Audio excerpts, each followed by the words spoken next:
Hey, welcome to the Cam and Otis show. Man, I thought we thought in this episode we haven't done one of these in a long time, and we decided it'd be fun just Camden and I to talk a little bit. And as we were talking about getting ready for the show, one of the subject that we wanted to start off with was legacy. And the thing about legacy, I find it really interesting at this point in my life. But I've also not just become more aware of it in my life, but in my clients' life. I've got Mhm. several clients where we've talked about what's the legacy that they plan to leave behind. Matter of fact, I've even helped out some fellow coaches, some friends who are coaches, whatever that right phrase would be, uh, Mhm. who were struggling with getting their client to grab on to their program and take action. And Mhm. I asked, how old is he, and is it he or she or whatever? Because I will say this, and maybe we'll dive into this too, is I have seen it more on in men uh, Mhm. 40 and over than I have anybody else. But anyway, I told her, ask him what legacy he'd like to leave behind. Mhm. And does he consider his business part of that legacy? And she threw that out there, and she said it opened the door like she hadn't seen before, and all the calls that she'd had with him. And that's it's there's a lot to be there's all kinds of different things to think about there in that aspect, but keep us on the whole legacy thing. It is it is what I think there's probably a realization of mortality, much more Mhm. so when you cross the 40-year-old threshold than when you're at 25 or even 30, because you're still in that, not quite the teenager, but you haven't. I don't think you've accepted your mortality at that age, at your age, truthfully. Uh, and when you cross, there's a certain, everybody crosses the threshold at different points in life. Uh, but you cross a threshold of your own mortality that, oh yeah, I will not live forever. You know, you think about, you start reading about history and this person and that Mhm. person, or, my email feed. I'll give them a plug, 1440. Love that. Love my daily news email feed from them. All subjective, all just straight information. Love it. Mhm. But they always wrap it up at the end. The very bottom of the email is, kind of the on this date sort of thing. And it's a Yeah. famous people's birthdays and famous people's uh, dead days, I guess. There you go. And, when you read that every day, it's like, dang, yeah, that dude is dead. Dang, yeah, that that lady is dead. Dang. And the reality is that, you know what? Last time I checked, ain't nobody around that's been around. There is Yeah. a finite point to human life. I don't care how important you may believe that you are, it is still Mhm. finite. And sorry, sidebar, except for in Westworld, which I'm watching it because we've watched it, and Yep. I'm just frustrated with it. And I've hit the point almost like Walking Dead, where it's like, just get the goddamn show over. Uh, where's the happy ending or the sad ending? Just Yep. how many more freaking episodes do I have to put up with this crazy ass that robot's dead, but it's not dead, and this one's yeah. So, anyways, beyond Westworld, back in reality of our, Yeah. yeah, I'm gonna die. And when you start to realize, you have that self-realization that you will die, like the Stoics Mhm. always have taught us. By the way, they're all dead too.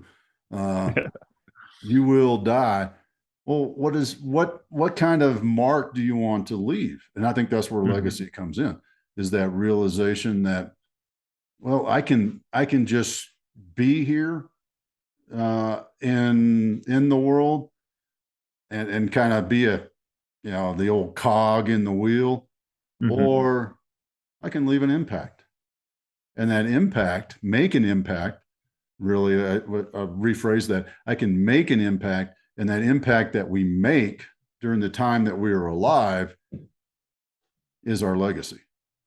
Some people got bigger legacies, the ones that are at the Hmm. bottom of that email, and we know what day they died or what their birthday was. Even the people that I read it, I'm like, who the hell's that? Hmm. But they've made an impact to somebody, and that's their legacy. Yeah, and I think the big thing when you talk legacy and, realizing that your time is finite and all that kind of stuff, I think it goes back to perspective. You mentioned that people my age don't tend to think about legacy that much, and I think one of the main reasons is because we're out of that stage where it's like, oh, I'm 19, I'm invincible, like I could do anything. Let me want to see me jump off this building into that pool, like I could do that right now. You're no longer invincible, so you're out of that phase, but you haven't lived enough of life to have a perspective for the time of life. Mm. And time is relative in a lot of ways, and for people my age, looking forward 50, 60, 70 years to like that's a long time. Like it's you can't wrap your brain around it. There's so much around you can't wrap your brain around things that you don't understand, and bigger numbers and that kind of stuff that you don't have perspective on. And so I think that is where a lot of that comes. As you get older, that perspective starts to make a little bit more sense. When you're 40, midlife, they call it a midlife crisis for a reason. You're halfway done. Like that is you're really looking at it like I've seen 40. I know what 40 looks like. You now have this new perspective where like you can look forward to like, that's what I have left. It's no longer this weird number. Like I'm 26. There's 2 of me left in my life. I can't wrap my head around that. That's impossible.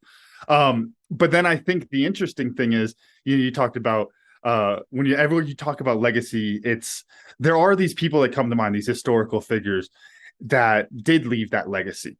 And I think we always want to measure ourselves up against them. But the thing that I want to add to that, and I think a desire to leave legacy is important. I want to make sure I make that point clear. The desire to leave legacy, I think, is a really important human desire. That being said, all those guys at the bottom of that email, they ain't going to be there in 100 years. They won't be in that email. Emails won't even be there. And I'm going to butcher this phrase, but it's like everyone dies, they're remembered and they're rememberer, right? Mm-hmm. Everything is finite in that sense. And so I think one of the most important things when you start thinking about your legacy is you have to go through that kind of evolution, sorry, where you are recognizing that you're finite, and then that desire to leave a legacy to that next generation, next couple generations. And then I think in order to really do a good job of leaving a legacy, you then have to recognize that that's nearly pointless, because that is also finite. Like and the reason is because if you're holding on to legacy as a means of holding on to life and holding on to your systems and everything that you're a part of, then that's not really a good reason. And I think that's why it's important to recognize it's finite, because if you're holding on for that, it's superficial, and it's a superficial remembrance. That's like saying, I want to be remembered, so I'm going to go commit a terrible act, and then people will remember me for the next 50 years. Okay, I got remembered. Is that what you want though? Like, is that really the goal there? Or kind of what you were talking about, is it more about having an impact in individuals' lives? And I think that is the evolution of looking at legacy, is you reach that point to where you're recognizing that in the long run, doesn't matter. People will forget about you and all that kind of stuff. But in the short run, you always have all of these different opportunities to make those little impacts in people's lives. And frankly, I think that's about as much as you can hope for. Yeah. Yeah. Well, what came to mind as you were talking was universities are a great example of legacies. And I Mhm. think back to Texas A&M when I was there. The Mr. Albritton, I don't remember his name. I can't remember the association that, other than the former student at Texas A&M, made a significant donation to the university. Mhm. And part of the donation was to build a bell tower, and the Albritton Tower is still there. Uh, But what it made me think of is there's two paths to the legacy. There's the I want to make an impact. And because I want to make an impact, I'm not doing it to create a legacy. I'm doing it because I want to make an impact. I want to make a change. I want to make a difference. And those actions, unbeknownst or even unwittingly, create the legacy, as opposed to I want to make a $10 million donation to the University of Texas A&M. That's a figurative, so don't call me, please, Aggie Land. But I want to make this massive donation to the university, and as part of that donation, I want you to build something with my name on it, mm-hmm. which is much different than the university doing something and going, man, we need to recognize that person for the impact they had on the university. Staying in the Texas A&M realm, mm-hmm. E. King Gill is the famous guy who was the 12th man, the original 12th man. He actually existed. The dude who literally came out of the stands and stood on the sideline during the game was the 12th man. Never played, never was he. I guarantee that guy, because he was probably 20 years old at the time, I guarantee he did not do that to create a legacy for him and his family, to have a larger than life bronze statue sitting outside the stadium at Texas A&M for nearly 100 years in various forms.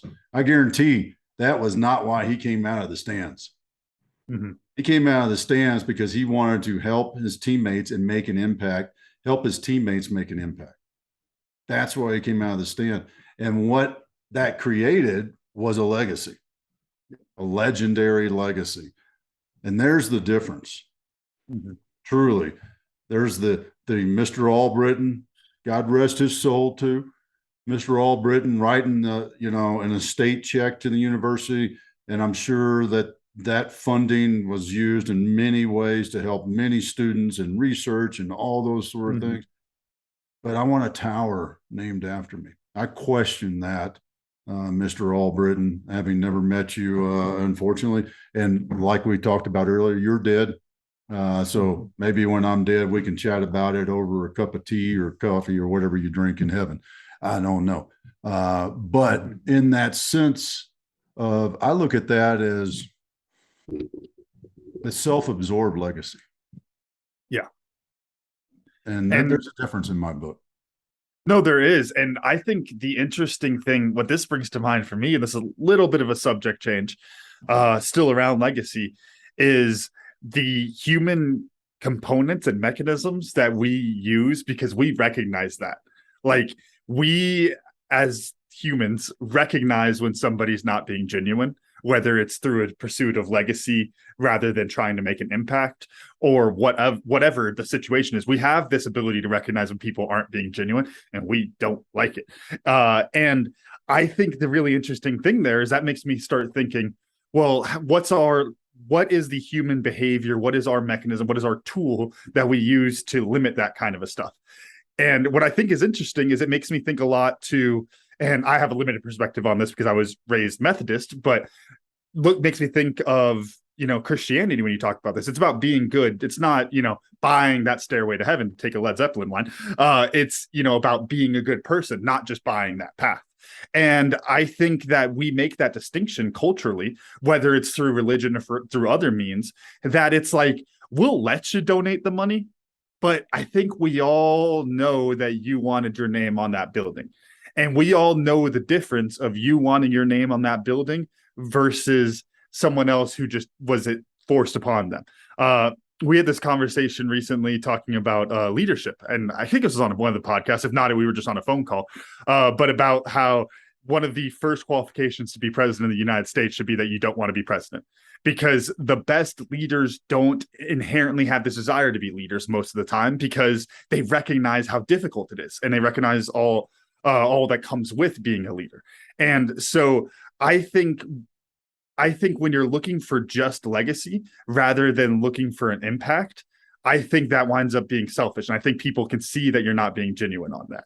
And I want to kind of flip that over to you in either context or both, ideally, talking about legacy and then that leadership example. Do you think it's inherently bad to want that legacy, or it's inherently bad to want to be the leader in that way? Hmm. I guess it all depends on the methodology that you're doing it. Let's say you make a philanthropy sort of way. You make this huge donation to build a hospital in an area where there is little to no medical care, or medical care is very difficult and hard for those people in an area, neighborhood to handle. That's a little bit different, I believe, because let's say, I donate $100 million to build this state-of-the-art, family oriented hospital in deprived neighborhood XYZ in large city USA, right? Well, if it's the McGregor Hospital or Otis Hospital, Otis Family Hospital, I see that as different, because I'm doing that to drive the impact, as opposed to, I'll go back to Mr. Albritton, as I'm doing this over here, but I want this truthfully, it's a freaking bell tower. Now, if he, and I'm sure there's more to it. I know there's more to his donation than that. So I hate calling him out on this, but it's just since I was there when it was done and built and impacted everything around me and my class, what function does that serve? If that bell tower was maybe a student study center or a research lab or whatever, as opposed to, a 60-foot brick bell tower that is, in honor of Mr. Albritton, which, okay, you donate a lot of money, so you can get, it's like, it's what my friend, a couple of my friends have been saying lately. I've heard him say it several times, is, it's the golden rule. He who has the gold makes the rules. When you make that large of a donation, you can put those kind of stipulations on it, and the university go, "Oh, yes, sir. You're writing us a check for $10 million. Yes, sir. You can build the hell out of that bell tower. We will make that pretty." Right? I mean, it's that sort of sense. I think that's much different than the, hey, I want to create an impact, and my impact, in that sense of, the hospital or whatever it may be. Here's another great example of creating an impact is scholarships, endowed scholarships of various kind, whether they're truthfully endowed or just self-sustained. That's making an impact on people's lives.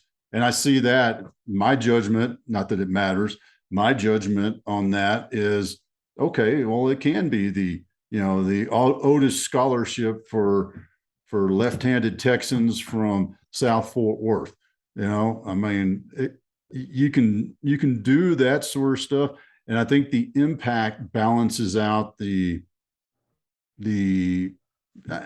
arrogance is strong, but it's really narcissism. It's more narcissistic than I think it is arrogant, and I think the impact, it balances that out some. And maybe that's the measure of it, is the impact truly helping people, and is the caveats that you put with the impact, like, hey, I want this scholarship to be named after me, in my will, in my estate, and all that sort of stuff.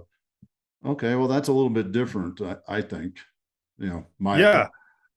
Well, and I think there's really two questions here, and there's really like an economic and a philosophical question. And what you're getting to there to me is the economics of it, which is, does that caveat have enough of a negative impact of the narcissism or whatever that the millions of dollars donated no longer matters? And I think it's pretty simple math there, that a plaque on a building probably is not going to hurt a $10 million donation.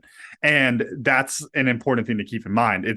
What is the impact that you're going for? And then it really comes down to, when you start thinking about impact on things, you start thinking about from the truly economic sense, marginal impact is all that matters. And that dollar matters, even if you did it out of spite. The dollar you put the donation bin at church on Sunday, if you did that for some spiteful reason, you still put $1 in the pan, and that's dollar still going to go help somebody, right? Like, there's still this. I can't figure that how I would put $1 in the church offering out of spite. Because there's a guy trying to roll you, that within my head. That's a good. The guy next to you was mean mugging you, thinking you weren't going to donate, I guess. So you wanted to donate out of spite. And I give him so that look back like, yeah, all right, I see your dollar. I'm going to raise you $2. I'm going to put $2. Exactly. So you raised $2. Morally speaking, you did that out of, spite and arrogance and a pissing contest with your neighbor, but you donated $2. So does it really matter? Like, it's a good thing there, right? It's that marginal impact of each donation. And I think that's an important thing. And honestly, if you're listening to this, apply this to when you start thinking about rich people giving money and that kind of stuff. Because honestly, it's one of those things I think about all the time, of you're always getting a marginal impact of those type of things. When it's like Bill Gates donated to this, but it's his daughter runs that board, and he donated $5 billion freaking dollars. That's still something. Like, you got, like, as much, you're not going to win. Like, just take the marginal impact of the dollars there. Then we can have the moral philosophy conversation, because that's a whole nother conversation to me. And then it's that kind of hypothetical conversation of like, okay, well, does God still want your $2 that you put in the bin because you were spiteful? And honestly, what makes you think of the priest sure as heck will. Right. And I think the interesting thing there, what this really reminds me of a lot, is an old South Park episode where Cartman realizes that he's on the naughty list. And so he tries to do all these good things so that he could get his Christmas presents in time. And so he hires his naughty and nice accountant, and he figures out all of these different things. I think he tries to cure AIDS or cancer or something like that. And he's doing all of this stuff to try to make an impact. But going to the philosophical part there, if you were doing that just to be on the nice list, then that, curing cancer, it's worth 10,000 points on the nice list. It's worth 0 because you did it because you want to be nice. And I think that's kind of the moral thing there, is that the intention matters on a moral level. On the economic level, it doesn't. I'll say that. I bounce back and forth with these. But on the moral level, it really does. What is your intention behind that legacy? Just like we were saying earlier, if your entire reason you're working for a legacy is because you want to be remembered, well, that's vain. And, whether we're taking the religious context or some other moral context, that's not good. But you still made an impact, so it's okay, like on the economic level. But on the moral level, that's not good. That is vain. And you have to, kind of like I said, of that evolution of legacy, you have to recognize that and move past it and do it with the purest of intentions there, which I think is what it really comes down to when you're looking at legacy, is it's making that impact rather than being remembered. The people we remember the most are the people who didn't want to be remembered. Just like talking about leaders, right? George Washington didn't want to keep being president. That's why we talk about him so much, because didn't want to be president in the first place, let alone keep right. Oh my gosh, that's amazing. And that's why we think he's the best leader ever, because he made that choice. And that's, well, I think he that's did kick some British ass too, so don't forget that. Yeah, he did. And you know why he got Angus? And he got that job because he was tall and they thought he was intimidating. So there's a lot of lessons there somewhere. But then to have another quick reference on this, another show that I love, Bojack Horseman. There's a lot of deep moral philosophy stuff that goes on in that show. And one of the interesting things is he starts in, I think it's season 2, he's trying to win an Oscar because he wants to be remembered. And he's talking with somebody who wins the Oscar. And he's like, yeah, then I realized it was meaningless. And he's like, You mean it wasn't worth money, right? And because you're remembered. And he's like, well, no, why do you want to be remembered? He's like, because then I have a legacy. And he's like, why do you want a legacy? Because then people will know who I am. Like, it doesn't mean anything. And then the irony of it is later on in the show, he donates all this money. He doesn't even know he donated it. It's the best thing he ever did. He didn't know he did it to build an orphanage, and they name it off of him. And as soon as he has that legacy attached, he wants to change the name because he's like, I'm not good enough for that. And so I think there's this really interesting thing of like building yourself up to be this really important thing and having that desire for legacy. But then when it talks about like the impact you're making, if you aren't comfortable putting your name on that, then that can tell you that it's vain. That can tell you that it comes from arrogance or narcissism. I'm still trying to wrap my head around the philosophy of a cartoon horse man named Bojack. But it Watch it, just shows trust me. I know. I've watched one or two, I think, because you and your brother have talked about it for years. But you know, in a side note to that, it shows you never know what you're going to learn. You can't, you know, that is a true moral discussion that, you know, most people would throw out the window. Most, we'll call it the philosophers of modern, you know, academics would throw it out the window because it's this weird cartoon show with animals and people. I want to say to add on to that because it's such an interesting thing of like that piece of information that so many people miss on this. I don't know for Bojack Horseman for sure. I know it's a very smart show and really well written and talks about a lot of big things. There's a lot of philosophy and stuff in it. But that makes me think of what my favorite show, Futurama, which I think their writing room had something like 16 PhDs in it. Like something ridiculous like that. It's like, well, you got to realize that smart people do these things sometimes. It's how they want to express themselves. And kind of bringing that back to legacy, I think there's a really important thing there of recognizing your talent, your purpose, and pursuing legacy inside of that. This is a conversation I've had actually a lot in the last week, which was when you talk about legacy and making an impact. You know, there's all these big, scary problems that, really speaking, are outside of your control. You know, the world's burning. I don't have a bucket to put out the fire, right?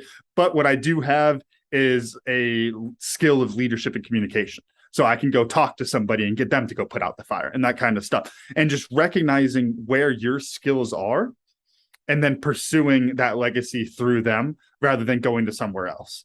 Because when you pursue it through your skills, I think it's much more genuine. And going back to the economics of it a little bit, you're probably going to make a better impact because division of labor, you're better at that than you are at trying to learn how to do something else.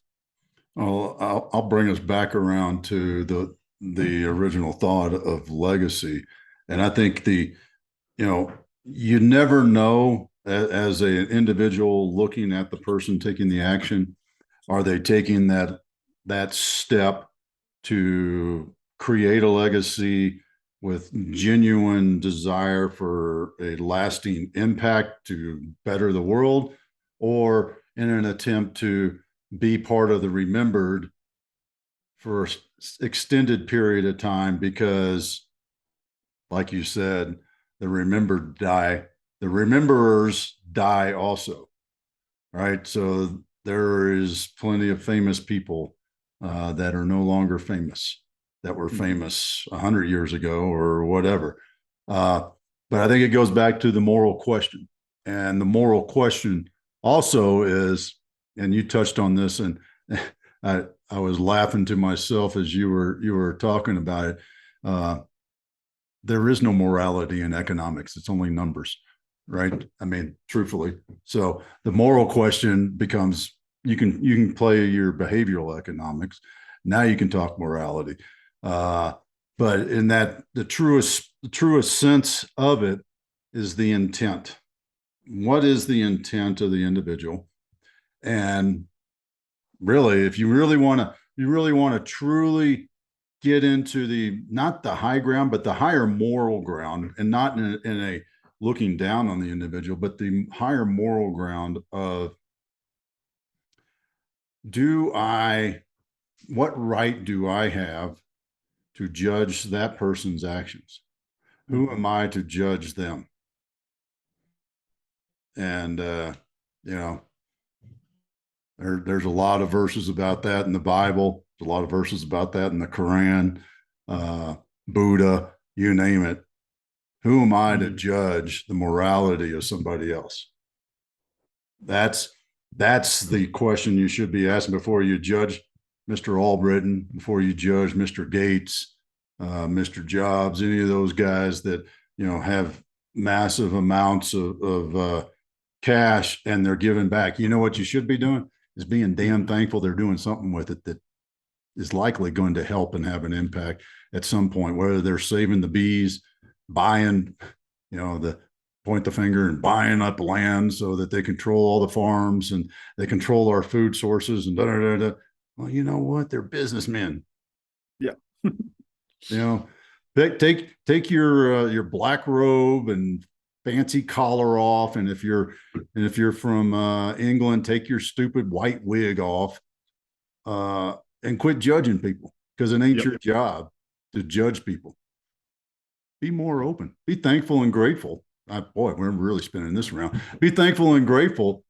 The fact that whatever it is they're doing, whether they're doing it through narcissism, Mm-hmm. or truly desire to make a change and an impact, it shouldn't matter because if it makes an impact, if it changes one person's life, then isn't that good? Mm-hmm. Who are you to judge how they do it as long as it's morally correct? I don't want to dive into the whole stupid things, but as long as they're doing it Mm-hmm. to make a true positive impact on the world, isn't that good in Do the you know end? what it makes me think of? And thinking in, Bill Gates and some of the more active, super wealthy people that are alive now. We always want to be like, oh, why aren't you spending your money on this? You could do this, you could do this. Think about the hundreds of super wealthy people who we don't know their name because they just have the Scrooge McDuck vault of gold and they're just sitting there like this because they don't have any interest in making that impact, whether they're doing it right or not. They don't even care. They just want to hold on to that. And I just think about that in terms of perspective on these things. And speaking of perspective, you had a recent change in perspective, which is there are now 4 generations of Otis, of little Otis running around with little Odie being born up there in Denver. And I want to know how has that changed your perspective on legacy? Uh, the thought of it happening was what actually changed it. Uh, and You were so good at planning and preparing. You didn't even need the kid. You were like, there might be a kid. I'm ready. yeah, and that's the thought of likelihood of there being the next generation uh, did change a bit of the actions that Miss Suzanne and I took, and it was a catalyst for something we have been talking about doing for a number of years. It was a catalyst for us to take the action, and that was Mhm. buying a ranch, so that that legacy is that land is part of the family legacy to experience what it's like to be outside digging a hole in the dirt, throwing rocks off the mountainside, building a campfire maybe every once in a while because it's so damn dry. But in that sort of thing that, and I'll be honest with you, I missed that opportunity with you and your brother and sister because I was deployed so much. Getting to do that, hey, we did some camping and hunting together in the later years, but from that, you can walk now, go walk out in that field and stumble over the rock and pick up a rock and throw it as far as you can if you want to in any direction you want to, sort of thing. Mhm.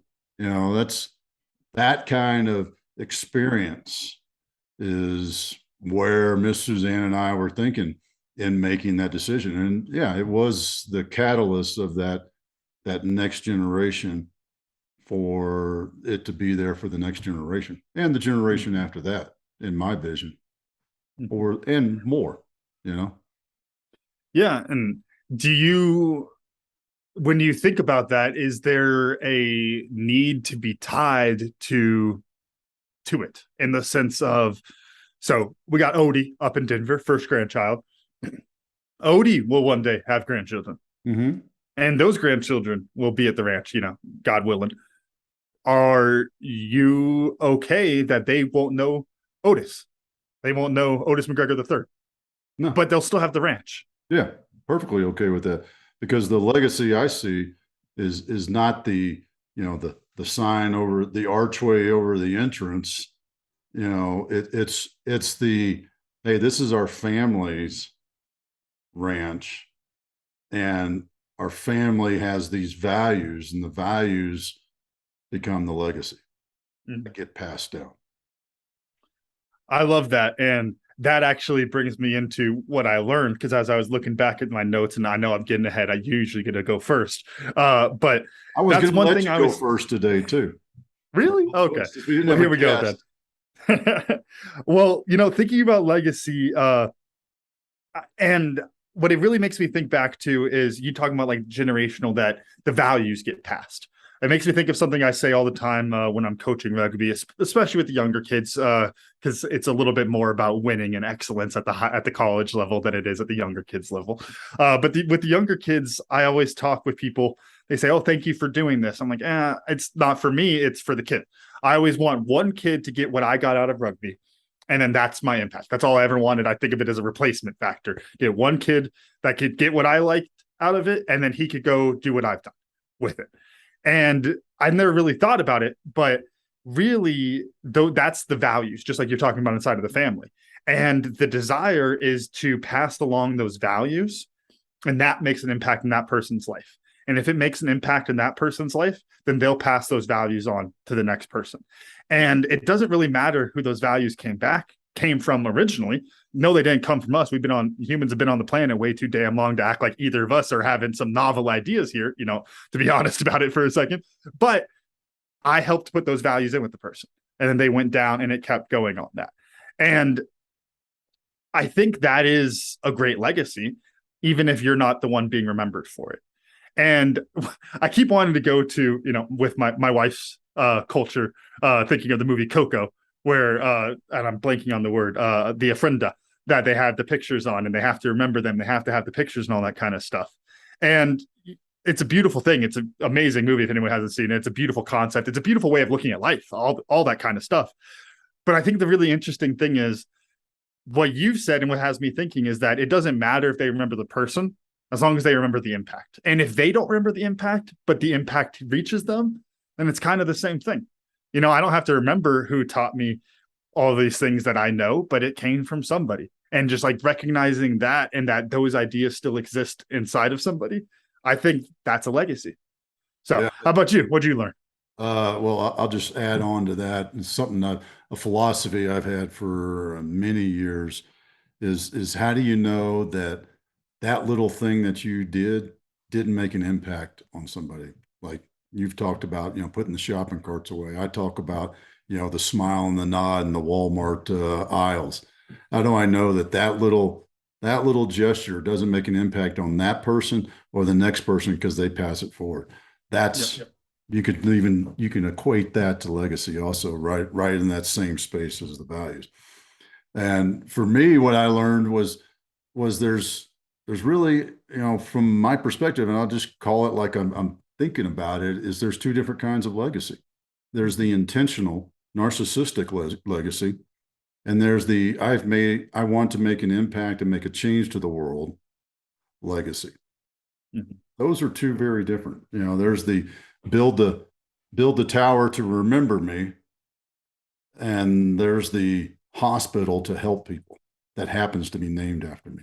You even referenced the Bojack thing doing the exact same thing, right? Mm-hmm. He builds an orphanage, and they name it after him, and he didn't want that, right? I mean, that's true humbleness right there, right? I don't deserve that recognition. That's being humble as a cartoon horse man. One of the few times he's humble, I think. Yeah.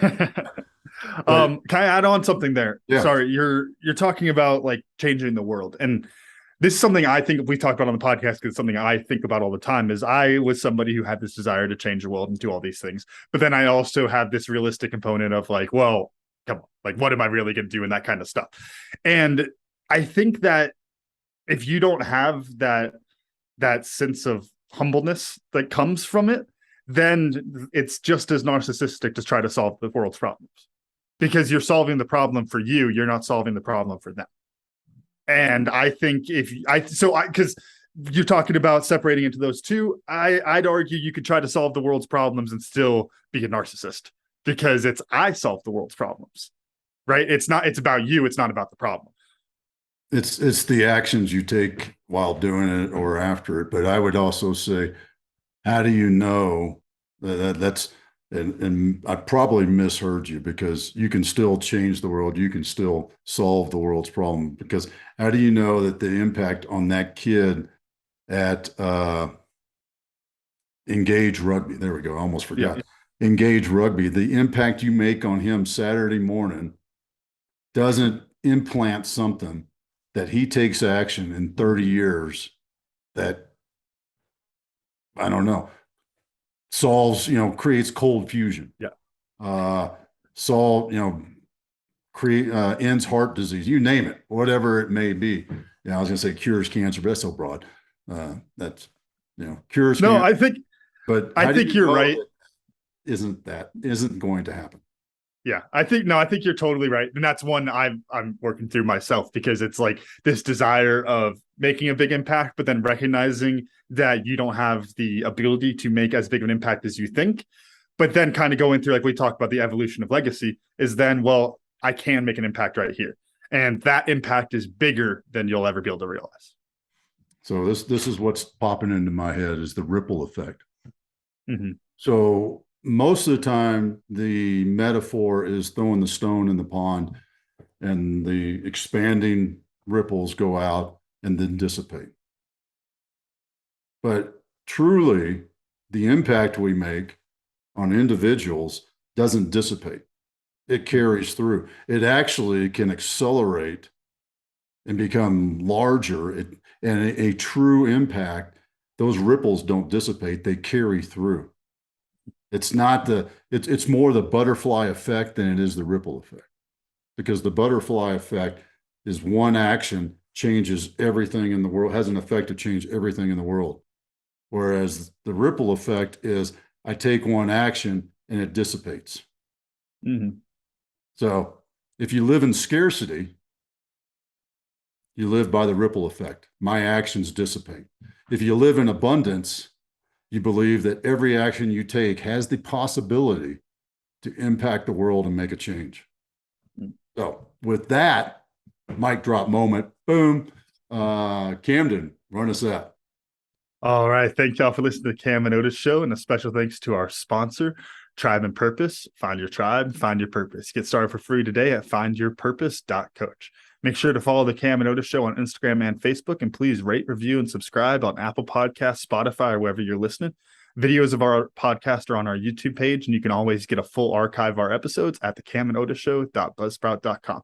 Thanks again, and we'll see y'all next time.